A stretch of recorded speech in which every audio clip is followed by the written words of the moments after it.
Sexta-feira da segunda semana da Quaresma, ano B. Eu sou o Padre Pedro Paulo e começamos agora mais um programa, a Bíblia no Mundo de hoje.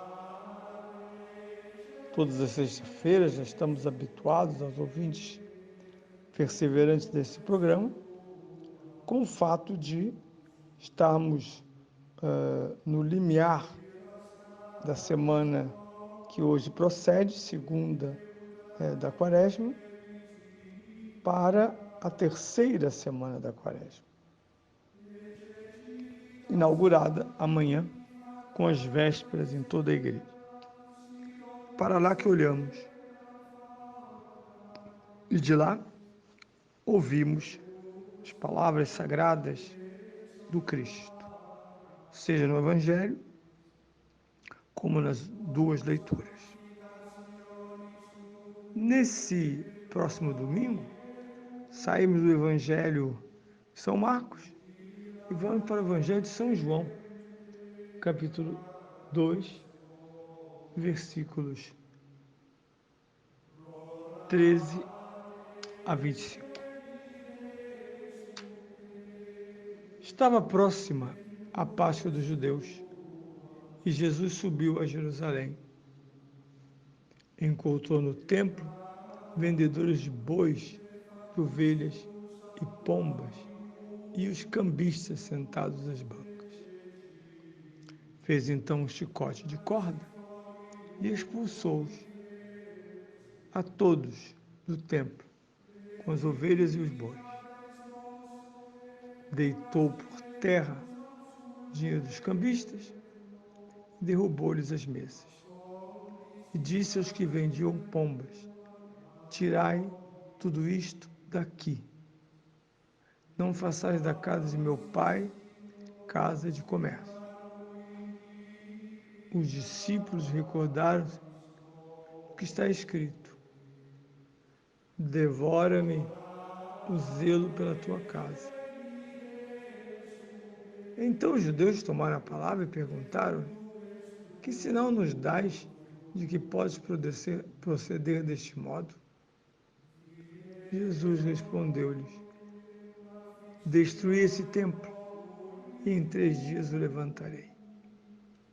Disseram os judeus: foram precisos 46 anos para se construir esse templo e tu vais levantá-lo em 3 dias? Jesus, porém, falava do templo do seu corpo. Por isso, quando ele ressuscitou dos mortos, os discípulos lembraram do que tinha dito e creram na Escritura e nas palavras que Jesus dissera. Enquanto Jesus permaneceu em Jerusalém pela festa da Páscoa, muitos, ao ver os milagres que fazia, acreditaram no seu nome. Mas Jesus não se fiava deles, pois conhecia todos e não precisava de que eles dessem informações sobre ninguém.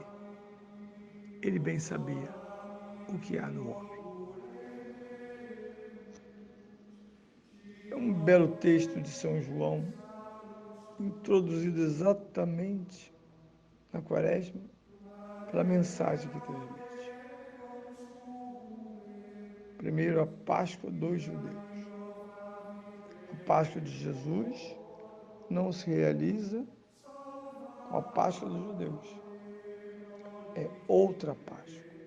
Aliás, a Páscoa dos judeus estava acabando, porque esse mesmo capítulo 2, seus primeiros 10 versículos, irá tratar do tema da Páscoa judaica falida, com a simbologia da ausência de vinho nas bodas. Mas Jesus vem ao templo, como é seu costume, onde adora e onde prega. Parte do templo é um lugar importante, onde no passado pregavam os profetas. E agora quem o faz é Jesus. Por isso, muitos do seu tempo imaginaram Jesus como um dos antigos profetas. Mas nessa pregação de hoje, Jesus não está pregando com palavras, mas está pregando com gestos. Trata-se da famosa expulsão dos vendilhões do templo. Todos os vendedores e cambistas são expulsos. E eu gostaria de, nesta ordem que Jesus deu a eles, centrar a nossa quaresma. Tirai isso daqui. Não é essa a finalidade da casa de meu Pai. Jesus está dizendo lá àqueles homens que tirassem o seu mercado de dentro do templo. Diz a mesma coisa hoje? Sim e não. Sim, porque o que é de nós, o que há em nós, que torna o templo de Deus em nós inválido. As nossas atitudes, mesmo aparentemente religiosas, ingratas, desafortunadas diante de Deus. É o pecado. É essa a ordem de Jesus no meio da quaresma. Tirai isso daí. Se pensarmos bem, é o que foi pregado pelo Espírito Santo através dos profetas. Rasgai vosso coração e não as vestes. Todos os profetas pregarão a conversão do coração. Até porque o primeiro mandamento de Deus é claro: ninguém acima de Deus. Deus amado sobre todas as coisas. Onde houver pecado, há uma fonte horrível que, de certa maneira, impede a comunhão com Deus, já que o pecado, como o câmbio do templo, é viver desagradavelmente diante de Deus.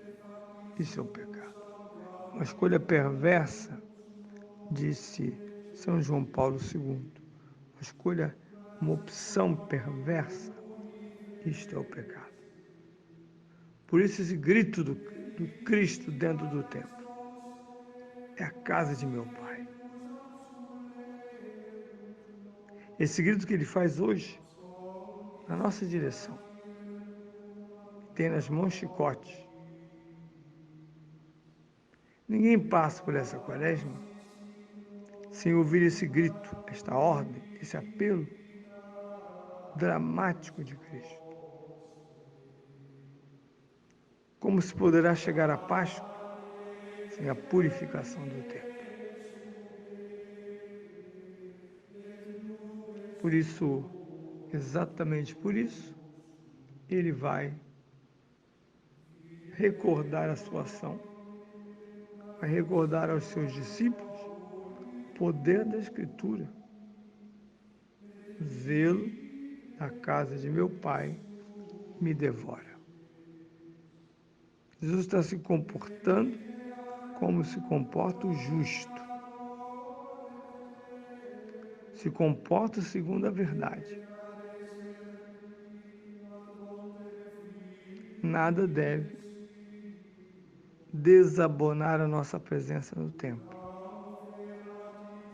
E não se engane, os profetas gastaram muita tinta profética, descrevendo o quão inadequado eram os hábitos, costumes do povo de Israel dentro do templo. Porque exatamente dentro do templo, eles não iam lá para purificar-se, mas para justificar-se. E usando os instrumentos mais inadequados. quero oferecer sacrifícios desagradáveis a Deus.